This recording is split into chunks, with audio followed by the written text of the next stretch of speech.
I am an old man in Norway, and I have never once believed the word fresh on a fish counter sign. The sign is for the customer. The fish is where the truth is, and a fish cannot lie to you if you know how to read it. When I was a boy on the coast, my father would stop at the harbour stall and pick up a whole cod before he ever glanced at the price. He would lift the gill cover with his thumb and look underneath. He would press the flank with 2 fingers and watch it. He would put his nose against the belly and breathe in. 10 seconds, maybe less. Then he either bought it or set it down and walked on, and he was almost never wrong.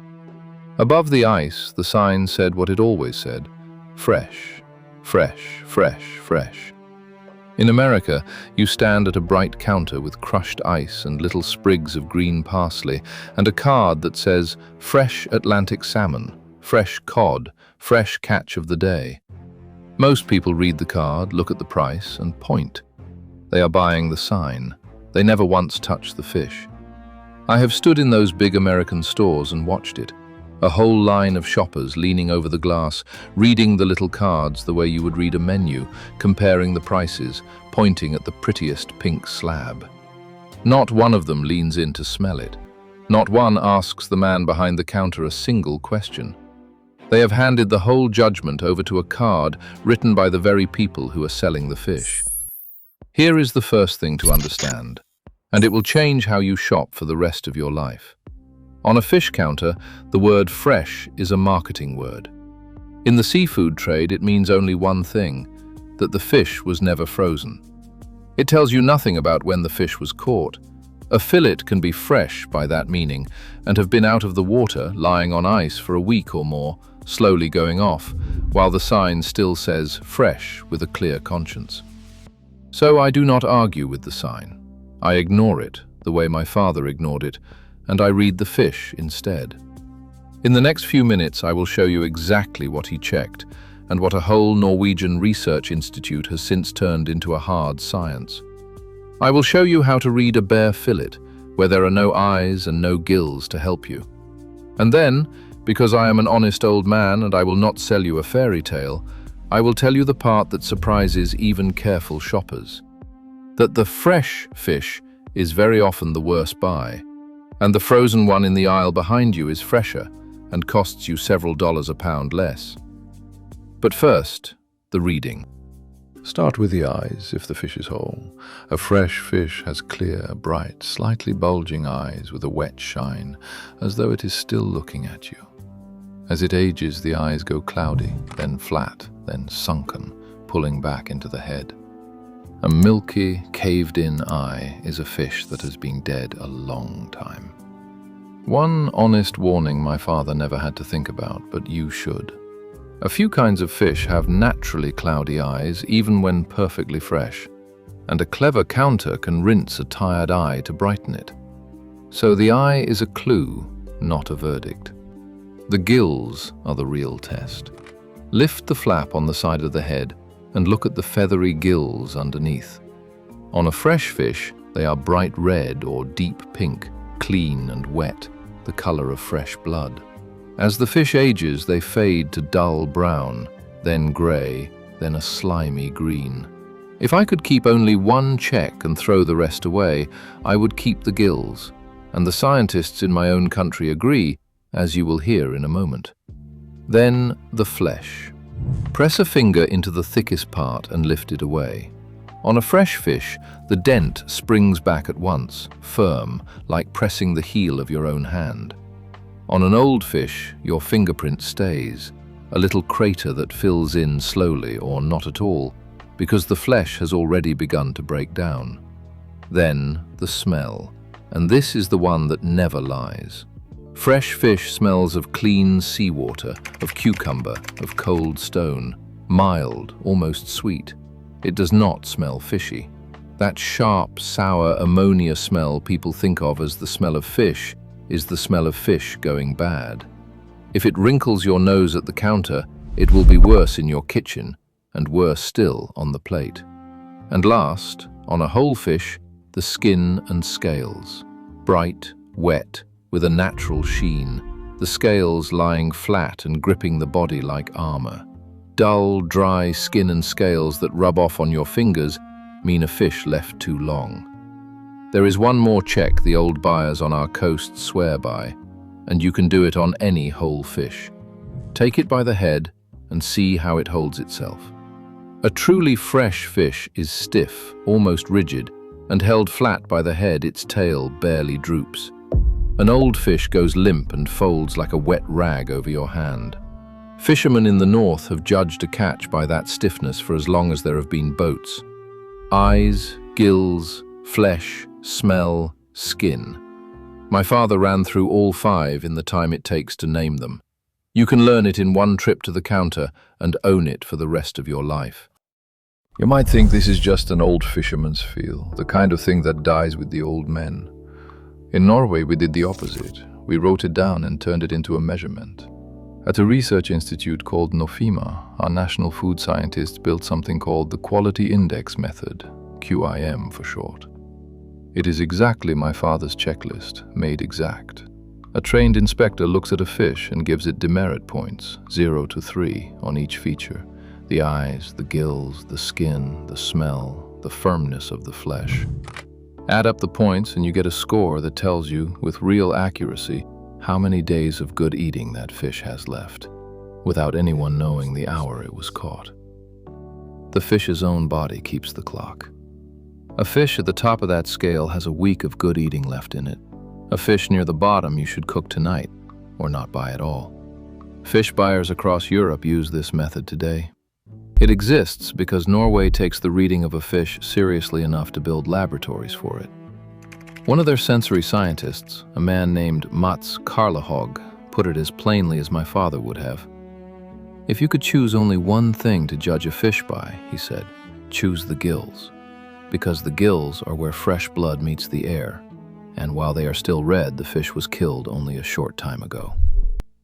A whole institute of scientists, and the answer is the same one my father gave me with his thumb under the gill cover. Now here is a fact that should bother you, because it is the reason this knowledge is worth saving. Our own Norwegian Seafood Council tracked what my countrymen were buying and found that in just a few years we bought far less whole, fresh fish and far more fish already cut into fillets, packaged and labeled. Even here, in a country built on cod, we are handing the skill away, buying the package and the label instead of reading the fish. If Norwegians are losing it, an American at a big grocery counter never had a chance to learn it in the first place. Ask yourself an honest question. When did you last buy a whole fish and cut it apart at your own kitchen table? For most people, the answer is never. And with that answer goes every skill that once came free with the fish. That is what I want to hand back to you. It is not hard. It is only old, and no one ever stood at the counter and taught it to you. Most of you are not buying a whole fish with its head on. You're buying a fillet, a boneless slab on a foam tray under plastic, with no eyes, no gills, no scales to help you. This is the harder read, and it is where the counter has the most room to fool you, so pay close attention. First, ignore the color. I mean it. Color is the one thing you must not trust, and here is why. A gas called carbon monoxide is used in the trade to fix the color of fish, to lock a salmon fillet at a bright, appetizing pink, or a tuna steak at a deep red long after the flesh itself has aged. Even the American food safety authorities say plainly that color alone is not a sign of freshness. So the pinkest salmon in the case is not the freshest, and it may be the oldest dressed up. Put your eyes elsewhere. Look at the surface. A fresh fillet looks moist and almost translucent, the flesh glistening and holding together in one clean sheet. An old one looks dull and dry at the edges and begins to gap, the flesh separating into flakes and ribbons, pulling apart where it should be tight. Gaping and browning at the cut edges, and you walk on. Look at the liquid. There is often a little liquid pooled under the fillet or on the tray. On a fresh fish, that liquid is clear, like water. When it turns milky and cloudy, the fish is breaking down, and that milky liquid alone is reason enough to leave it. Then press it, through the plastic or by asking them to. Fresh fillet flesh springs back, firm and resilient. If your finger leaves a soft dent that stays, the fish is old and going mushy. And then, always, whole or fillet, fresh or thawed, smell it. Ask the man behind the counter to let you smell the fish before he wraps it. A good counter will not blink because they are proud of what they sell. Clean sea, cucumber, cold stone, and you buy it. Sour, sharp, ammonia, and you hand it back.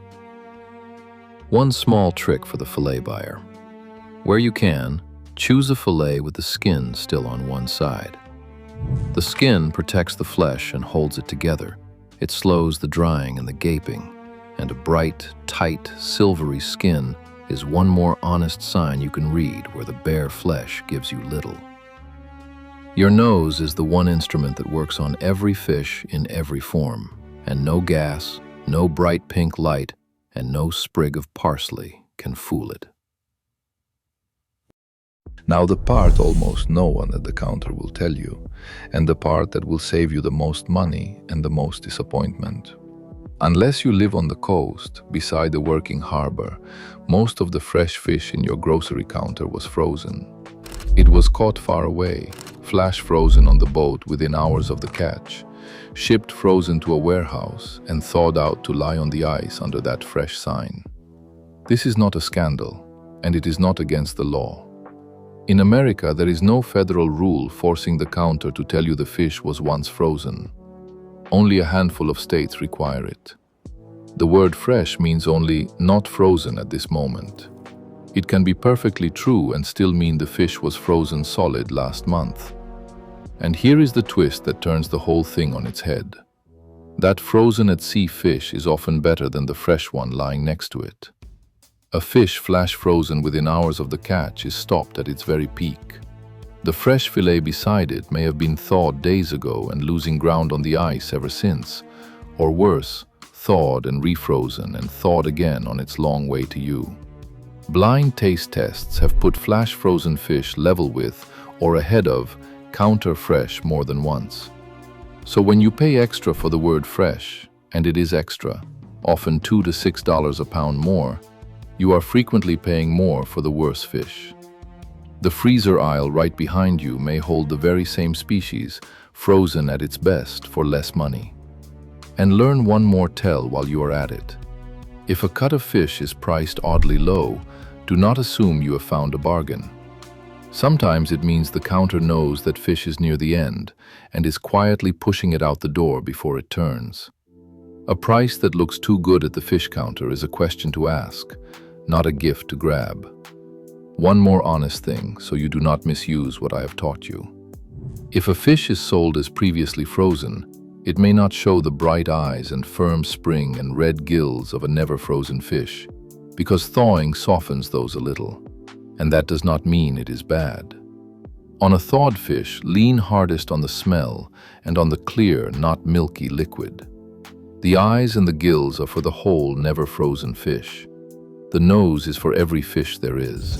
Read the fish, not the sign, and do not be too proud to buy the frozen one.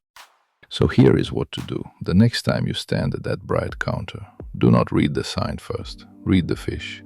If it is whole, lift the gill cover and look for bright red. Press the flank for spring, check for clear and full eyes, and smell for clean sea. If it is a fillet, skip the color. Look for moist, translucent flesh with no gaping and no brown edges. Make sure any liquid is clear and not milky. Press for firmness and smell it. Always smell it. Ask the two questions the counter is not eager to hear. When did this come in, and was this previously frozen? A good fishmonger answers straight, and you will learn to trust him. A vague answer is its own kind of answer. If you want the best fish and the best price in the same trip, do one of two things. Buy a whole fish and have the man fillet it for you right there at the counter. A whole fish costs noticeably less per pound than the cut fillets. You get every freshness sign to read before you commit, and you carry home the head and the bones for a pot of stock that costs you nothing extra. Or walk to the freezer aisle and buy the flash frozen fillets, the same fish stopped at its peak, often $2 to $6 a pound cheaper than the fresh tray, and thaw them overnight in your refrigerator the day before you cook. When you thaw them slow and cold, overnight in the refrigerator, never on the warm counter, where the outside climbs into the danger zone while the middle is still ice. Slow and cold, and by dinner the next day it is as good as anything in the case, for less. Either way, you have stopped buying the sign and started buying the fish. If you are cooking for a crowd, a church supper, or a Sunday table full of family, this is where it pays you twice. A whole fish, or a bag from the freezer, feeds more people for less money than the pretty fillets on the fresh tray, and you are the one at the table who knows for certain it is good. My father never once paid extra for a word printed on a little card. He paid for a clear eye, a red gill, and a smell of the sea, and he ate like a rich man on a fisherman's wage his whole life. The counter is glad to sell you the word fresh. The fish, if you will only pick it up and read it, tells you the truth for nothing.